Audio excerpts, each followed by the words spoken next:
Ineditados. Conversas para além do livro. Um programa da editora UFSM.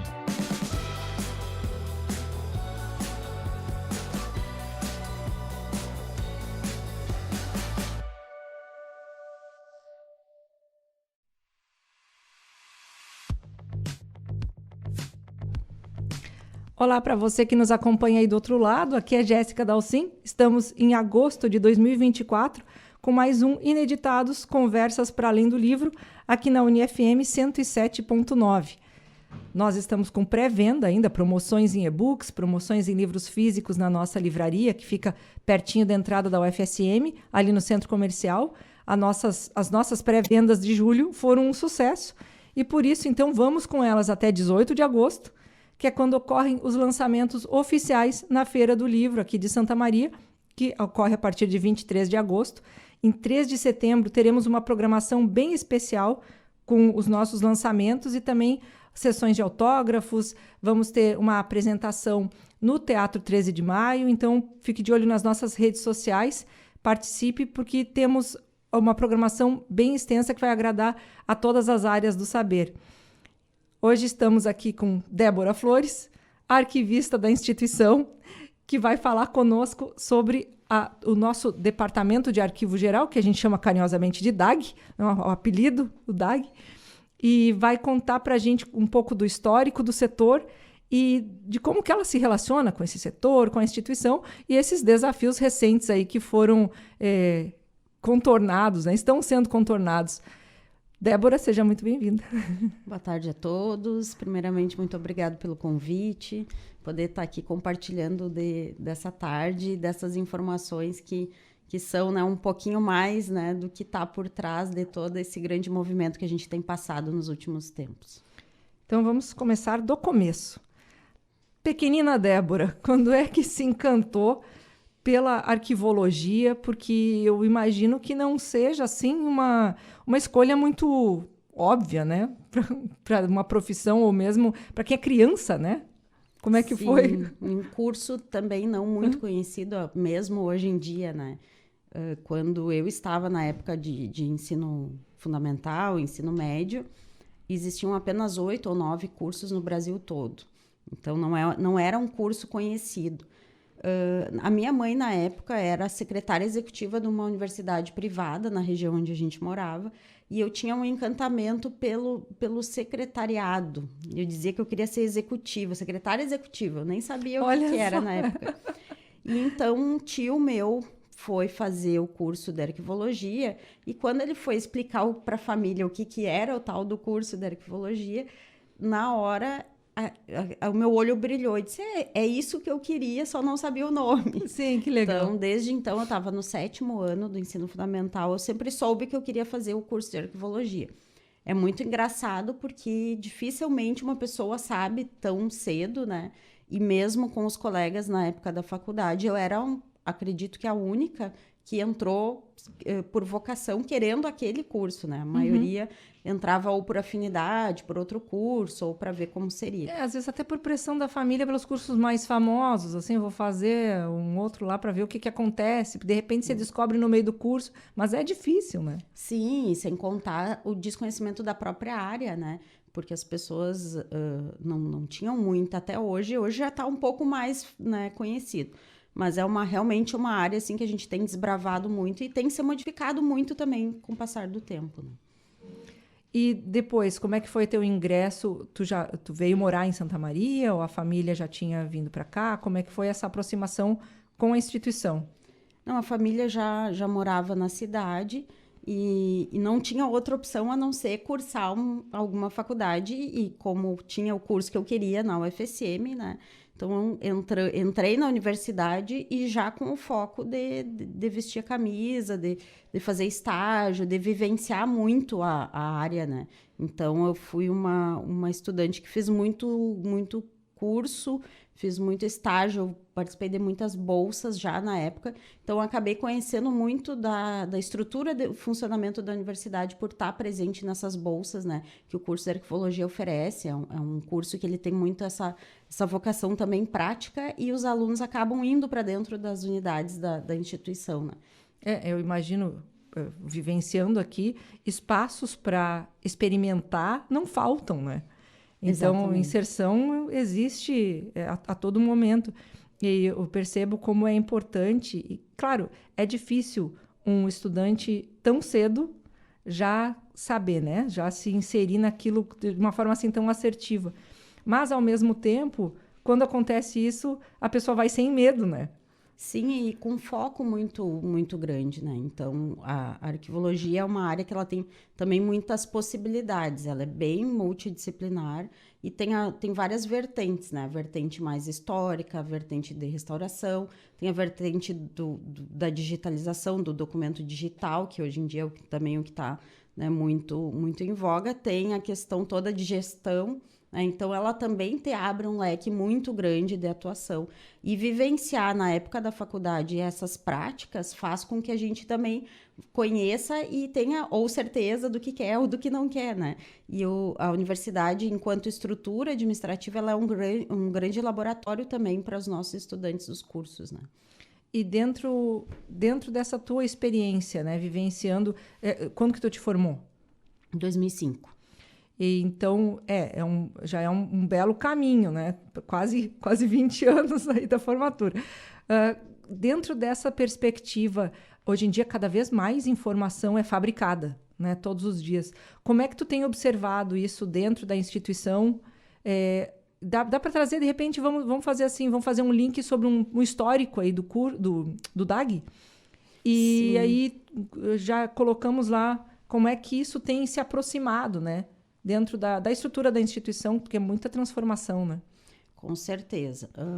Eu vivenciei uma época de total transformação do curso, né? Da área como um todo.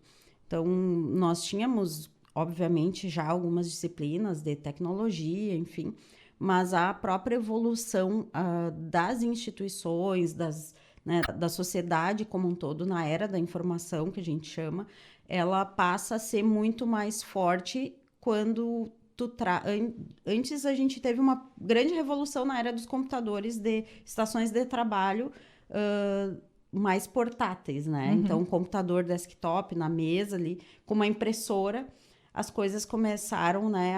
A informação começou a ser impressa, e aí teve um primeiro boom, né, de produção de documentos nas instituições. E quando a gente tem o boom da transformação digital, outra nova grande mudança, né, em relação a como as instituições, como as organizações e a própria sociedade se relaciona com os seus dados e com a sua própria memória, né? Então, esses grandes momentos, assim, eles fizeram com que a arquivologia também fosse se transformando. E por a geração que eu passei e esses que estão vindo, né, estão entrando no mercado de trabalho agora, é muito dinâmico, né? A tecnologia é algo dinâmico e para a arquivologia mais ainda, porque ela impacta diretamente no objeto da nossa atuação, que é o documento, né? Então, o documento materializado ali em papel e daqui a pouco o documento não se materializa mais em papel, ele está num computador, ele está numa base de dados e eu preciso, né, entender como trabalhar com isso. Então, o DAG, ele é uma unidade que já tem 34 anos na nossa instituição. O próprio curso de arquivologia é um dos primeiros cursos do Brasil, né? E a UFSM tem muita tradição nessa área, por ter o primeiro curso, o segundo curso, né? Tem uma discussão aí se foi o primeiro ou o segundo, mas foi praticamente concomitante a criação dos primeiros cursos de arquivologia no Brasil. E a própria instituição, por ter o curso, fomentou lá em 88 ainda a criação de uma unidade específica para cuidar dos arquivos da instituição. Isso fez com que, em 90, fosse aprovado a primeira versão do nosso sistema de arquivos. Então, a gente tinha lá, era chamada de divisão de arquivo geral. E essa divisão de arquivo geral, ela traz, durante esses 34 anos de história, muita referência em atuação dos arquivos e principalmente nas instituições federais de ensino superior. Durante muito tempo, a UFSM foi uma das que tinha a maior equipe voltada especificamente para arquivo. Tivemos nossos instrumentos de gestão aprovados pelo Arquivo Nacional. Sempre tivemos uma parceria muito grande com o Arquivo Nacional, com o próprio Ministério da Educação nessa área. Então, o DAG, ele traz, durante a sua trajetória, né, um caminho de muito sucesso, de muita referência para outras instituições. O nosso modelo de gestão de documentos aqui hoje, ele é referência para várias outras instituições, e isso se deve muito a todo esse investimento que sempre se deu, tanto para o arquivo como um todo, como para os arquivistas, né, que sempre foi um número muito expressivo de profissionais dessa área atuando dentro da UFSM. Eu me recordo, num primeiro momento, que eu vi de forma mais massiva, né, essa transformação dos papéis em dados, vamos dizer assim. Claro, foi com a pandemia, porque até então vinha se fazendo uma construção progressiva, mas ainda assim muito tranquila, com determinados processos sendo tornados digitais, e daí, eventualmente, tinha até um treinamento para os servidores mais periféricos, né, vamos dizer assim, como entrar no sistema, como conhecer essas inserções novas. E, com a pandemia, isso foi muito necessário, né? E, claro, acaba a pandemia e essa nova tecnologia está estabelecida e sendo cada vez mais refinada. Como é que se deu para vocês, né, dentro da instituição, fazer, talvez de forma tão rápida, né, e necessária, esse passo? Conta para a gente como é que foi esse trabalho interno também. Bom, muito do que eu coloco aqui, que a UFSM é referência, pioneira, né, já tem uma maturidade muito grande na área de gestão de documentos, isso também se traduz com essa transformação digital. Na verdade, a UFSM ela já tinha um projeto de transformação digital na área da sua documentação, informação, desde 2014, quando foi criada uma comissão, a gente carinhosamente chamava de Comissão JEDI, muitos já devem ter ouvido falar. Essa comissão, ela foi um grupo de arquivistas e analistas de TI que trabalharam com essa sigla, né? Mas com todo também potencial de inovação. JEDI com G. O nosso JEDI era com G. Mas essa comissão, ela teve muito sucesso porque ela ficou um tempo focada justamente em observar o cenário normativo, legislativo e o que estava acontecendo no mundo na área de transformação digital. Isso eu estou falando lá em 2014, quando a gente ainda não tinha as normativas que hoje nós temos de transformação digital do governo federal. Então, antes mesmo da onda da transformação digital chegar por meio de normativas, a UFSM já tinha entendido que queria fazer essa transformação digital. Então, quando a gente tem esse movimento de forma institucionalizada, ele é muito mais forte também, né? Então, desde 2014, esse grupo veio estudando e trazendo técnicas e metodologia e aplicando isso de uma forma muito racional, muito técnica, teórica, alinhada com o que tinha de mais moderno, tanto que hoje estamos muito bem colocados em termos de autenticidade, de confiabilidade, porque a instituição escolheu fazer uma transformação digital de uma forma muito segura. Não é simplesmente sair digitalizando tudo. Apesar de que muitas normativas, né, trazem assim, olha, a partir de agora processos administrativos têm que ser eletrônicos. E não dá uma ferramenta, né? Então, as instituições acabam tendo que se virar. Assim como foi o assentamento funcional digital dos servidores, que de uma determinada data para frente tinha que ser mandatoriamente digital. Agora, ocorreu de 2015 para cá, uma série também de normativas do próprio Ministério da Educação, em que toda a documentação acadêmica, todos os estudantes, não podem mais ter documentos gerados em papel, somente em meio digital. Só que tudo isso, se não for bem organizado e se não tiverem sistemas bem preparados, a gente corre grandes riscos de perda de documentos, de falta de confiabilidade dos documentos. Daqui a pouco, né, ter um documento que tu não vai poder confiar se aquilo de fato é a informação que estava posta naquele momento, né? Então, essa comissão foi super importante porque ela trouxe toda uma base metodológica para o nosso sistema, para os nossos portais hoje, portal do professor, portal do estudante, portal do servidor, né? Todos aqueles portais, e principalmente o portal de documentos, que é o nosso grande SIGAD, que a gente chama, que é o sistema que faz a gestão dos documentos de forma eletrônica. Então, todo esse trabalho, tu vê, já são 10 anos, né, desse trabalho, e é um trabalho que veio aos poucos, mas que ele veio muito sólido. Então, hoje a gente já não tem mais essa comissão. Hoje esse trabalho é institucionalizado em conjunto entre o DAG, o CPD, a Pró-Reitoria de Administração, Pró-Reitoria de Planejamento e todas as pró-reitorias envolvidas, né, cada uma com o seu sistema. Então, a gente tem muita tranquilidade de lidar com essa transformação digital toda, porque ela foi muito consciente na UFSM. Tanto que hoje a gente serve também como referência nessa área para outras instituições e outros colegas de profissão. E teu vínculo com a instituição foi a partir de quando que tu fez o concurso e sempre ficou no DAG? Sim, na verdade eu entrei na instituição em 2007 e trabalhei um tempo na Coperves, depois no DERCA, no antigo DERCA, e em 2 anos eu fui para o DAG. E eu tive ausente em 2015, quando eu assumi a direção do Arquivo Público do Estado, fiquei cedida 1 ano lá, e trabalhei já com a docência, já fui professora substituta aqui no nosso curso de Arquivologia, já trabalhei com o associativismo, fui presidente da Associação dos Arquivistas do Estado, conselheira do CONARC, que é o nosso Conselho Nacional de Arquivos, ajudei a fundar, na época da Faculdade Executiva Nacional dos Estudantes de Arquivologia e depois como profissional o Fórum Nacional das Associações de Arquivologia. Então, eu já experimentei um pouco de tudo. Vários âmbitos. Né? Mas sempre vinculada ao UFSM. Então, me formei em 2005, em 2007 entrei no UFSM e desde então meu vínculo institucional sempre foi com a instituição e sempre muito nessa certeza de trabalhar com a parte prática mesmo, apesar de ter experimentado a docência. Mas a questão de pesquisa também muito forte, a gente faz parte de vários grupos de pesquisa. Então, o viver arquivologia dentro de uma instituição de ensino é o que me fascina e o que faz a gente poder estar sempre se renovando, né, em termos profissionais.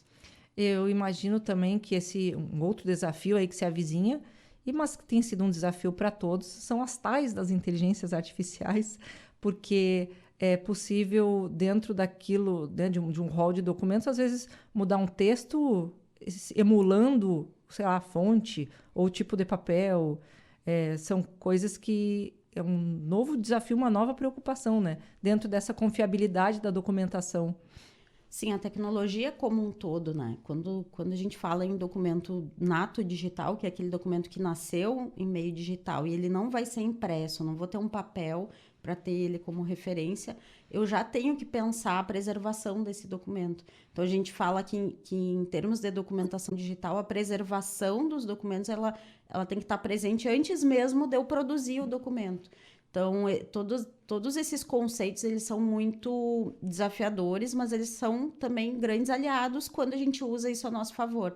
A própria inteligência artificial hoje, ela é uma das referências. Nós vamos estar apresentando um trabalho que a UFSM também tem sido pioneira, que é usar a inteligência artificial a nosso favor.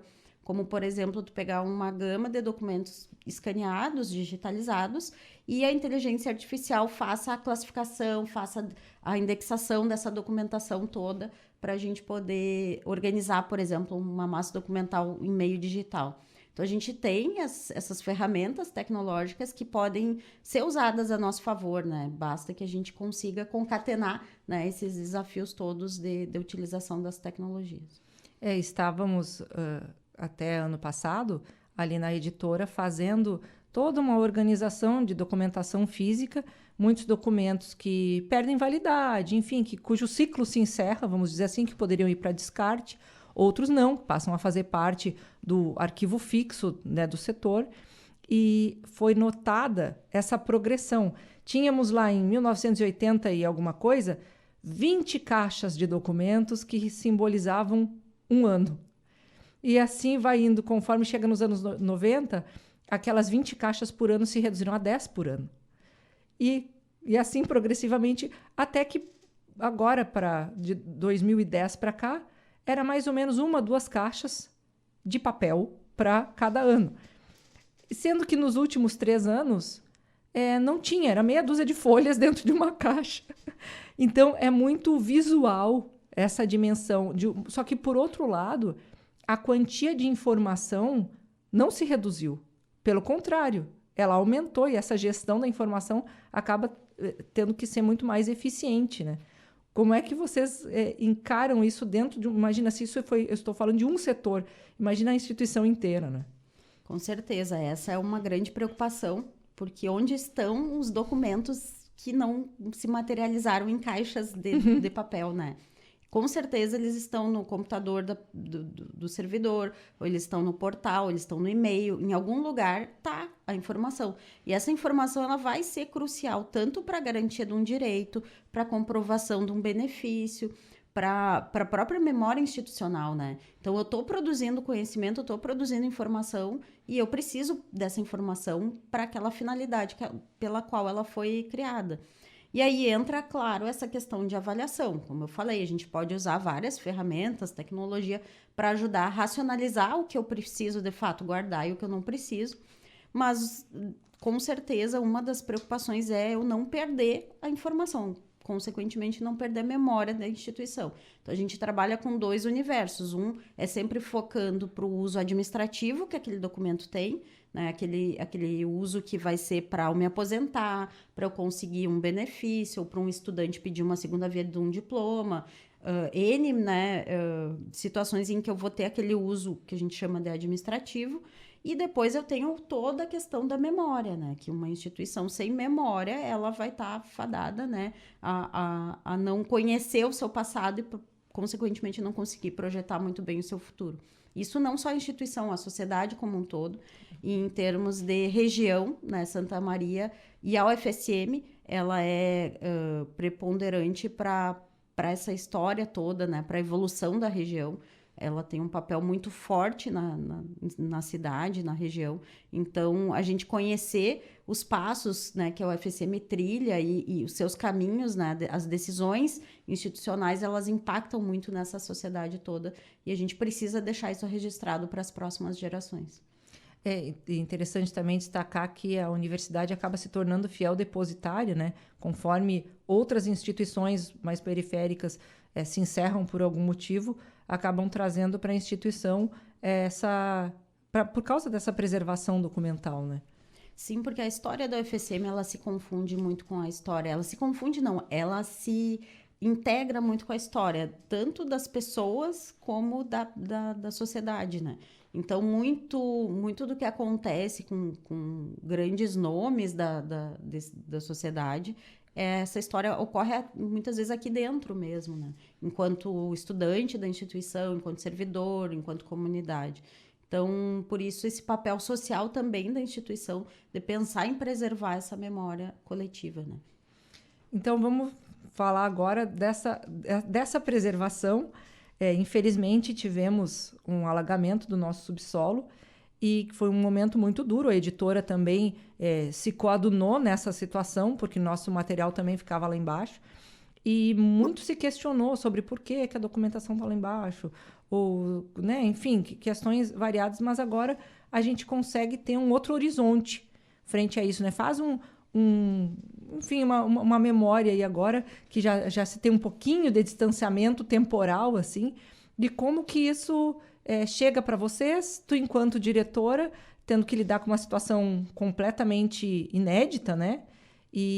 Mas, em algum momento agora, tendo como proporcionar o que se aprendeu com isso, né? Bom, aprendizado é o que mais temos tido nos últimos tempos, né? A gente vivenciou muito junto, né, com a editora, nossos colegas de alagamento. Vivemos na pele, né? Algo muito traumático para todos nós, algo muito impactante.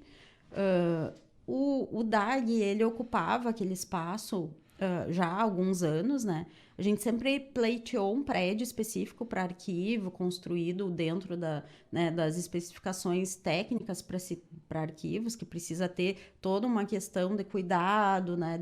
Justamente pela característica da documentação. E uma das características é o peso, né? Então, quando a editora também estava ali por esse motivo, né? Quando a gente coloca muito papel junto, ele pesa. Então, eu não poderia ocupar outros andares, né, que não fosse de um prédio construído especificamente para ser arquivo. Então, por isso, a gente até retirou muita documentação dos outros andares por essa questão estrutural.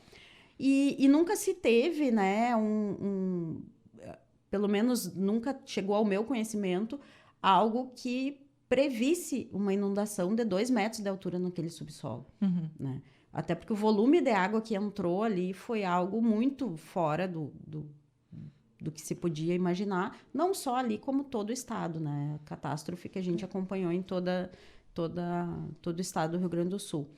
Todo modo, a gente, né, teve um incidente e desde o primeiro dia, a gente estava lá embaixo ainda, com água na cintura, a gente já sabia que aquilo ali era um momento divisor, né? Então, a gente tem que olhar para esse incidente que ocorreu conosco, e não só conosco, mas com mais 80 instituições de arquivo no estado inteiro. Exatamente, então, foi uma coisa... quando alguém pensa em algo local, tire isso da ideia, porque foi um estado inteiro que ficou embaixo d'água. E muitos arquivos, né? Mais de 80 arquivos identificados com o mesmo problema. E arquivos muito grandes também, alguns até maiores que o nosso. Arquivos de municípios, arquivos do estado, quase todas as secretarias de estado do Rio Grande do Sul. Muitos arquivos de escola, de cartório, arquivos de superintendências que ficavam em Porto Alegre, de superintendências de ministérios, né? Então, a lista ela é muito grande de várias instituições que tiveram esse mesmo problema. Porém, a UFSM, ela também, né? Ela teve não vou dizer a felicidade, né, de conseguir um apoio institucional para no mesmo dia, né, a água ela subiu e no mesmo dia não foi medido esforço de parte de ninguém, assim, todas as pró-reitorias atuaram no mesmo dia para que a gente já iniciasse a partir dali um trabalho de reconstrução. E isso foi fundamental para que a gente tivesse o sucesso de não perder praticamente nada. Em termos de arquivo, tudo que foi possível foi feito. A gente aplicou algumas técnicas, né, de preservação dessa documentação, que é o congelamento. Então, hoje a gente tem boa parte, 10 mil caixas de arquivo estão congeladas, e é isso que garante que esse documento não continue um processo de deterioração. E desde já a gente tem trabalhado, então, auxiliando outras instituições nesse procedimento todo. Inclusive, o trabalho que foi feito aqui na instituição, ele serviu como guia para que o próprio Arquivo Nacional refizesse algumas de suas orientações, porque nunca se teve na história do Brasil um alagamento nessa escala, com o volume de documentos atingidos em um mesmo espaço de tempo. Então, nem o próprio Arquivo Nacional tinha material ou subsídios para orientar nessa escala. Então, tudo que a gente tem feito de lá para cá é muito inovador, porque a gente sempre aplica a técnica que se aplicava a pequenos conjuntos, a gente tem que aplicar para grandes conjuntos. Sim. Como controlar a proliferação de fungos, como fazer a secagem dessa documentação toda e tentar perder o mínimo possível, né? E aí, claro, entram algumas das referências que a gente tem de tecnologias que estão sendo utilizadas e a parceria muito forte com muitos voluntários que atuaram, a gente tem chamado de operação de recuperação do arquivo. Nós tivemos mais de 200 voluntários da comunidade universitária, entre estudantes, docentes, servidores, técnico-administrativos, e a parceria de docentes especializados, então docentes de algumas áreas, como a tecnologia dos alimentos, a própria fitotecnia, a química, a farmácia, a engenharia mecânica. Então, tivemos docentes de várias áreas que trouxeram o seu know-how, a sua especialidade na sua área, mas que, juntando todos os conhecimentos, foi possível da gente fazer essa operação com sucesso até o momento, né? Porque o desafio daqui para frente é imenso. Então, a gente tem trabalhado a partir de agora em estruturar um novo ambiente, para que eu possa prosseguir com a recuperação desses documentos que vão possibilitar a garantia de direitos, vão possibilitar, né, a preservação da memória da nossa instituição. Até então, não perdemos documentação, o que a gente tem, né, um trabalho muito grande pela frente, que vai durar alguns anos ainda, até que a gente consiga dizer que superamos, né, todo esse incidente. Mas, com certeza, o conhecimento que a gente está produzindo aqui, até por ser uma instituição de ensino, de pesquisa e de extensão, ele está sendo todo ele realizado em parceria com o Arquivo Nacional, com o Arquivo Público do Estado, e servindo como apoio para várias instituições, como, inclusive, apoio a algumas prefeituras da região que tiveram também problema com a sua documentação, e a gente também está atuando nisso, e atuando com algumas parcerias em Porto Alegre também, com o know-how do que está sendo feito aqui levado para lá. Não sei se tu tem mais detalhes sobre a visita do Arquivo Nacional, que se pretende, eu acredito que seja um dos motivos, seja isso, né? Sim, com certeza. A gente, desde o primeiro dia do incidente, a gente criou uma força-tarefa junto com o Arquivo Nacional, né? Então, a gente tem... Todo o nosso material é sempre repassado para eles. Os técnicos e especialistas de lá estão em contato conosco e a gente vai trocando material. E eles já tiveram, por 2 situações, passagens emitidas, mas por problema no deslocamento não conseguiam chegar. E aí, agora, em agosto, no dia 18, a gente vai estar recebendo, então, uma equipe do Arquivo Nacional, até porque eles tiveram já em 2 oportunidades em Porto Alegre, que os arquivos lá estão em situação bem piores, né? Eles não conseguiram fazer a técnica do congelamento como nós fizemos. Então, agora, nesse momento, o Arquivo Nacional consegue chegar até aqui para dar continuidade, na verdade, nessa parceria que já se estabeleceu.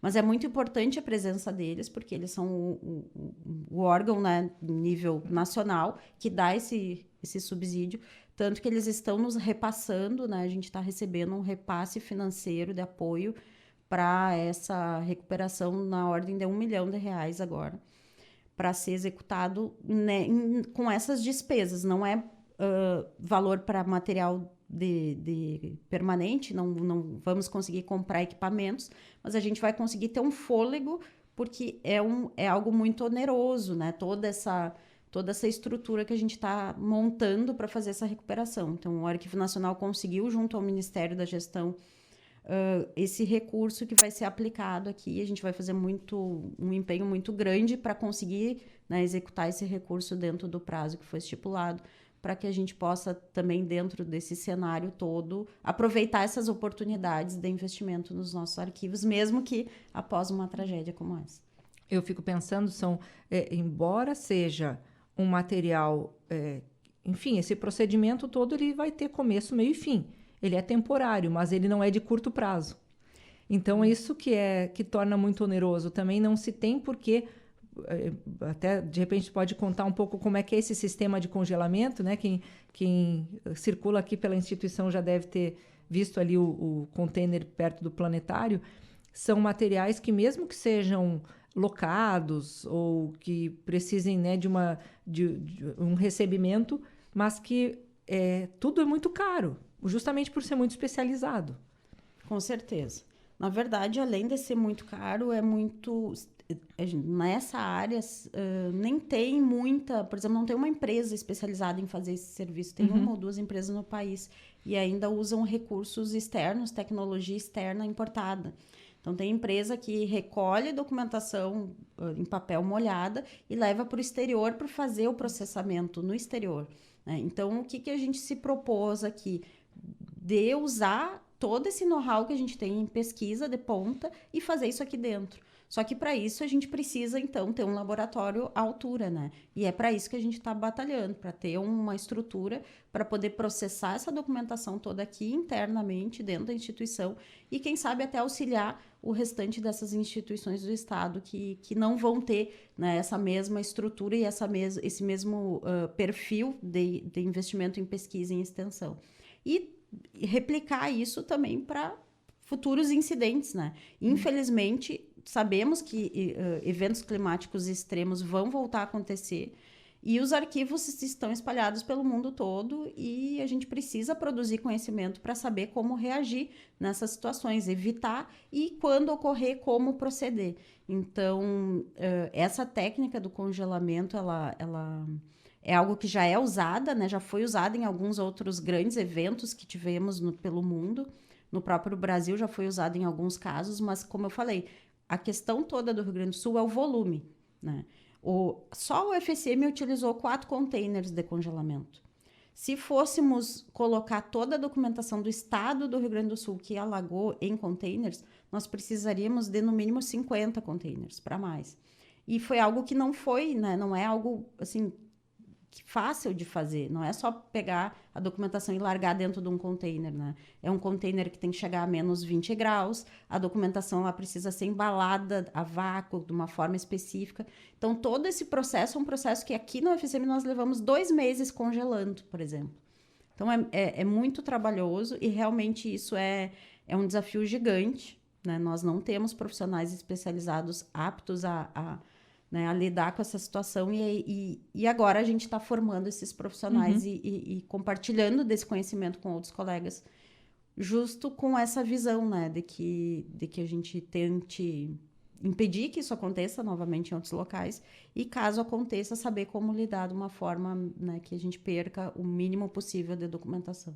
É importante que, bom, a universidade gera saberes, né, gera conhecimento. Seu objetivo maior é criar o conhecimento. Então, já que surgiu uma situação assim tão peculiar, vamos, né, fazer disso algo que gere um saber e que se registre, porque a partir do momento também que outras técnicas podem ser utilizadas. Então, vai se construindo um outro saber em cima daquilo que vai sendo gerado aqui, né? E dentro dessas possibilidades é o maior aprendizado, já que a gente tem aqui uma grande equipe multidisciplinar que acabou se associando, né, se sentindo conclamada aí com a situação, fazer uso, né? Com certeza, e aplicando técnicas que possam ser mais factíveis, né? Como, por exemplo, montar o professor Fernando e o professor Luciano do CETISM, da Engenharia Mecânica, nos auxiliaram a montar uma sala-estufa com um ar-condicionado reutilizado, esses ar-condicionados de janela, que não são mais usados, algo plenamente viável de conseguir em qualquer cidade do estado, né? Nós nos vimos por um período grande, assim, sem acesso a fornecedores, né? Mesmo que tivesse o recurso, os equipamentos ou o material necessário não chegava porque não tinha transporte, porque não tinha como enviar. Então, esse tipo de situação que faz com que esse trabalho seja tão importante. Porque a gente precisa, além de pensar o cenário ideal, tu tem que saber também trabalhar com o cenário possível dentro da situação que tu tem, né? Então, no momento de crise, a gente precisa saber, né, reagir a essa crise de uma forma muito, muito assertiva. Então, essa trajetória toda que a gente tem construído, ela tem esse foco, é tentar superar esse momento. Acredito que a gente tem conseguido superar com muito êxito e daqui para frente fazer o que a gente faz, né, de melhor, que é uma instituição de ensino gerando conhecimento.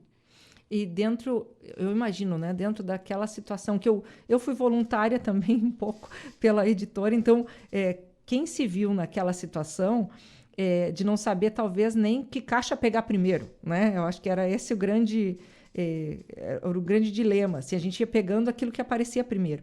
Como é que vocês conseguiram sistematizar isso em termos de organização mesmo? Porque eu me recordo lá as plaquinhas, né? Prioridade 1, prioridade 2. Como é que vocês conseguiam identificar e criar um sistema? Porque agora, houve um momento em que havia literalmente caixas espalhadas por todo ali o segundo andar da reitoria, aqui no centro de convenções, que é aqui próximo também, tem caixas em outros lugares. Como é que vocês estão fazendo a gestão dessa documentação que está um pouco aqui, um pouco ali, para isso também não se perder? Até porque eu imagino que esses contêineres refrigerados, eles são, como tu mesmo disseste, né? São como se fossem contêineres frigoríficos, né? Então, dentro da estrutura da instituição, onde é que eles vão ficar? Vão ficar todos juntos? Como é que organizaram isso? Sim, bom, essa questão de trabalhar por prioridades, ela foi possível porque nós tínhamos um arquivo organizado, né? Esse arquivo, ele vinha de 34 anos de organização, então nós tínhamos índices, sabendo a localização física de cada uma das áreas, né? Dos assuntos que tinha ali, graduação, pós-graduação, recursos humanos, enfim. Então, a maior parte da documentação ela já estava identificada em índices com a sua localização física. Então, isso é muito importante quando a gente fala em ter um plano de contingência, em gestão de riscos, isso é o número 1, né? Eu saber por onde que eu vou começar. E foi isso que a gente aplicou, aquilo que a gente, na prioridade 1, 2, e a gente conseguiu chegar em todas as... Sim. A gente foi elencando mais prioridades porque a gente conseguiu um sucesso. Inclusive, uma das referências que a gente precisa fazer aqui, que a gente teve o apoio do Exército Brasileiro, né? Então, nos dias na primeira semana, onde a gente percebeu que a retirada do material era muito demorada, a gente teve uma parceria muito importante do Exército Brasileiro. Inclusive, esse modelo de parceria se replicou para o restante do estado. Em Porto Alegre, o Exército também auxiliou com o mesmo padrão que foi feito aqui em Santa Maria, porque uma das dificuldades era justamente acessar o espaço, enfim, ter, né, um pessoal especializado ali, e é uma força física mesmo, né? Então, para além do conhecimento de saber o que tirar primeiro, o que tirar depois, a gente teve toda essa retirada física. Esse trabalho exaustivo de carregamento de peso mesmo. Outra referência que a gente precisa fazer é a professora Michele Sacol, professora da curso de fisioterapia, que também colocou sua equipe, né? Tá, hoje o departamento, né, de fisioterapia tem ajudado o departamento de arquivo geral com isso, inclusive, né? Nós tivemos alguns casos de colegas, inclusive eu também, várias pessoas com problemas, né, desse esforço sobre-humano que a gente teve que fazer no físico também, além do emocional.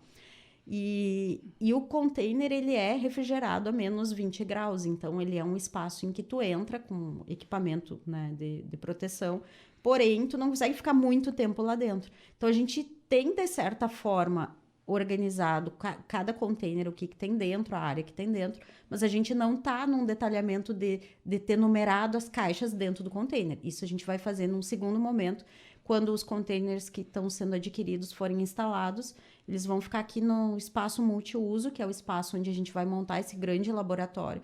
E aí sim, aí a gente vai conseguir chegar nesse ponto de ter inclusive, né, uma identificação e um trabalho dentro do próprio container, com a documentação ainda congelada.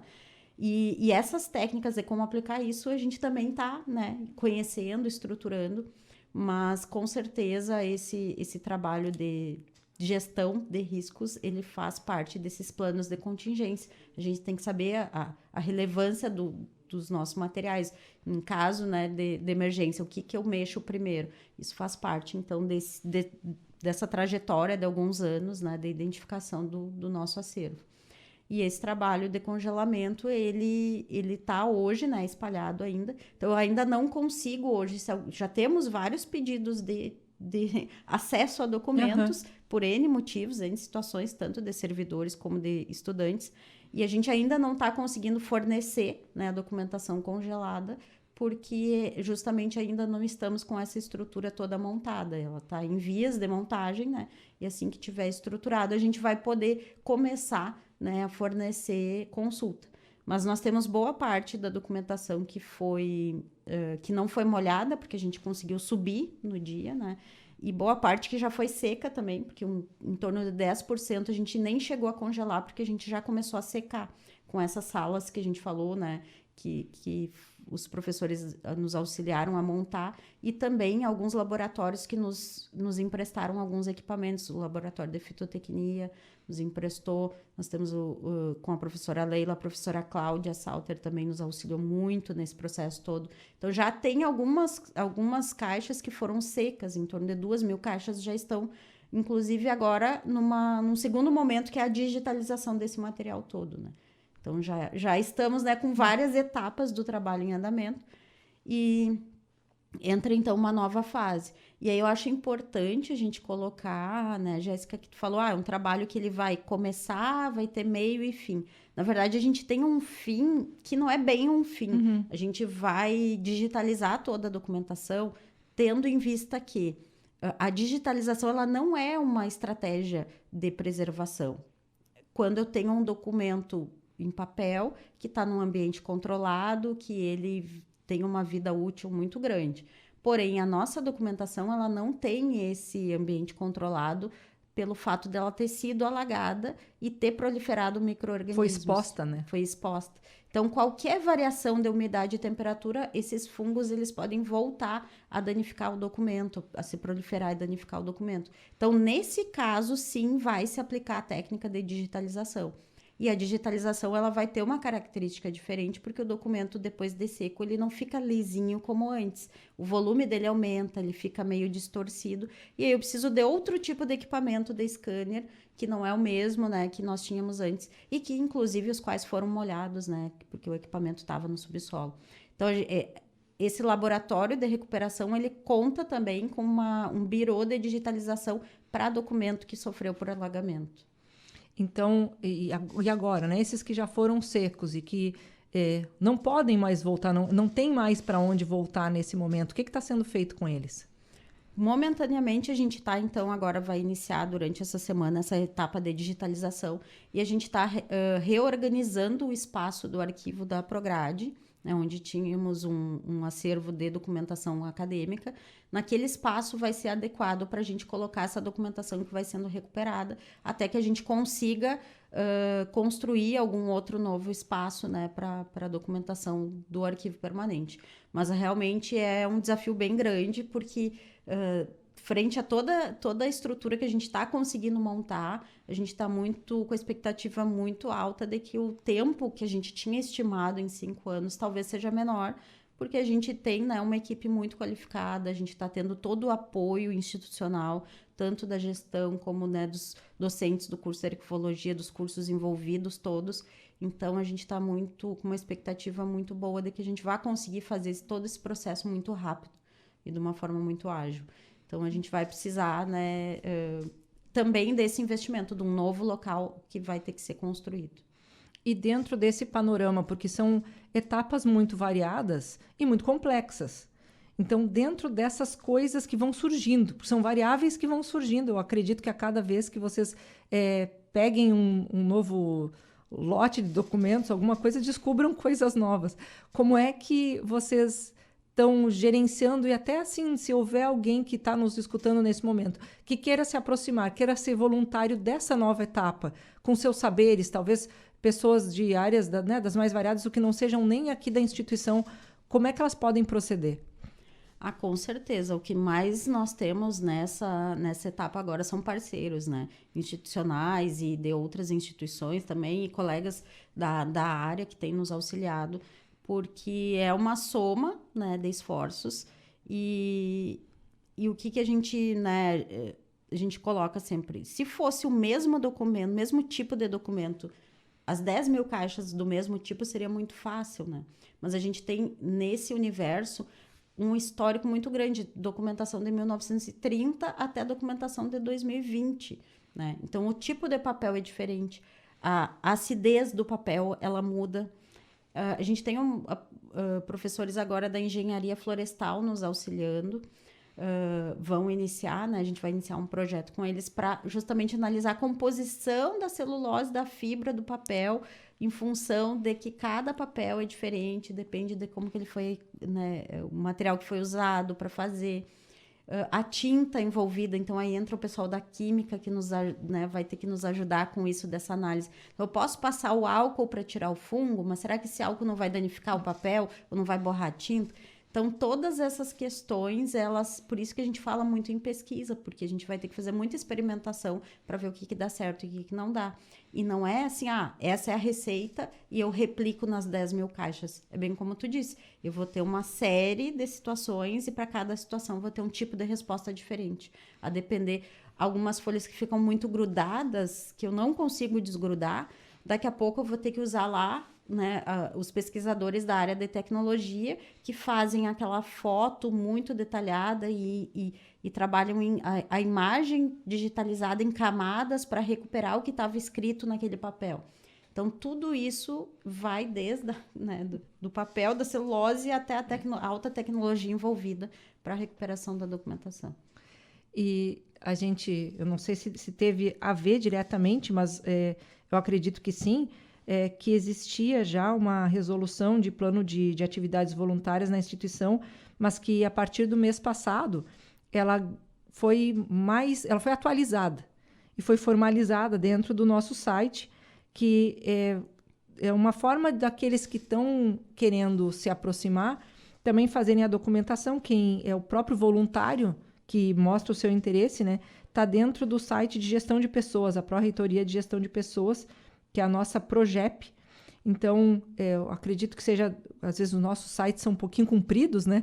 Eu acho que é mais interessante o interessado colocar no seu buscador mesmo o FSM Progep Voluntários. E com essas palavras-chave acaba se direcionando para a página que dá acesso à lista de documentação, que é uma forma também de reconhecer esse profissional que está se aproximando, porque ele consegue ter um número de registro junto da instituição. Se quiser fazer refeições no restaurante universitário, também é uma forma de valorizar também e formalizar esse vínculo, né? Não, com certeza. E durante esse período todo, até agora, né, a gente tem vários colegas voluntários, colegas de outras unidades, né, que já são parceiros do arquivo e que se colocaram nessa posição de voluntários por saber da importância, né, e da relevância, e que foram fundamentais e estão sendo fundamentais, né, e para isso, para também institucionalizar tudo isso, a gente está registrando, né, hoje a gente já tem o registro, então essa atividade ela já é um projeto de desenvolvimento institucional. Então, isso também facilita, né, aqueles que querem se somar como voluntários dessa operação. Agora, a gente já não vai mais chamar de operação, a gente vai chamar pelo projeto mesmo. E que a gente vai poder também, né, dar uma contrapartida de horas e de documentação, de reconhecimento também desse trabalho voluntário, que é super importante para nós, né? Débora, estamos indo para os nossos minutinhos finais aqui. Tem alguma informação que tu acha relevante deixar para os nossos ouvintes? A gente, né, lembrando que depois esse programa se transforma em podcast. Então, daqui a pouco, mês que vem, tem alguém escutando também. Então, fica à vontade. Bom, eu queria compartilhar algo que eu tenho sempre falado quando eu consigo um espaço assim para falar sobre arquivo e sobre isso tudo que aconteceu com o nosso estado, que é algo muito que a sociedade precisa entender, né? Que é algo muito sério que ocorreu, né? A gente teve uma tragédia em vários níveis sociais, com pessoas perdendo suas casas, né? Perdendo, né, muito do patrimônio da sua família, patrimônio não só material, mas também cultural, perdendo, né, sua referência de moradia, sua referência de trabalho. Mas a gente teve esse impacto muito grande nos arquivos também, né? Foram mais de 80 instituições com custódia de documentação prejudicadas, e muita dessa documentação ainda está molhada, ainda está nos locais de alagamento. Nem todos conseguiram fazer esse trabalho que a gente tem feito aqui no FSM. E a gente corre sérios riscos de ter um apagão informacional em várias áreas de conhecimento e várias áreas do funcionamento do Estado, do funcionamento dos órgãos públicos. E é muito importante que a sociedade cobre esses órgãos, né? Que a sociedade entenda a importância dessa documentação para sua garantia de direitos, né, e para sua memória também. A gente não pode deixar que essa documentação simplesmente seja abandonada e perdida, porque a gente vai sofrer o impacto dessa perda, não vai ser imediato, ele vai ser em médio e longo prazo, quando tu tentar acessar algum benefício ou algum direito, e aquela documentação não vai existir. Então, é muito importante que a sociedade entenda o tamanho da tragédia que a gente teve e a importância, né, dessas ações de recuperação de acervo. Então, o incentivo da sociedade como um todo é muito importante, porque isso faz parte da nossa história, da nossa trajetória, né, e o que é a memória do nosso Estado e da nossa sociedade do Rio Grande do Sul. Muito obrigada por estar aqui dividindo conosco aí toda essa experiência. E avante, né? Sucesso aí nas empreitadas. Conte sempre conosco aqui na editora e aqui no espaço do Ineditados também, para que a gente possa conversar e conclamar, né, esse espaço da sociedade também, deixar cada vez mais ciente, né, a população também dessas iniciativas que é isso, são muito importantes e tiveram muita participação no momento ali do problema. Então, é também interessante mostrar que soluções estão vindo a partir desse problema, né? Que é meio que uma contrapartida desse auxílio, né? Não, e com certeza a editora é uma irmã muito próxima ali do Dag, que a gente sofreu a mesma dor, a gente viveu os mesmos momentos de dificuldade, e a gente percebeu o engajamento da equipe, da editora, também para salvar aquilo que, né, que conseguiu, aquilo que foi possível. E a gente, dentro, né, das nossas limitações, a gente sempre tentando se ajudar. E eu fiquei muito, muito mesmo comovida quando eu vi aquele selo que vocês lançaram sobre o livro ter sobrevivido à enchente. Nossa campanha Salve, né? o Livro. Então, isso traz para a gente toda essa questão de pertencimento, né?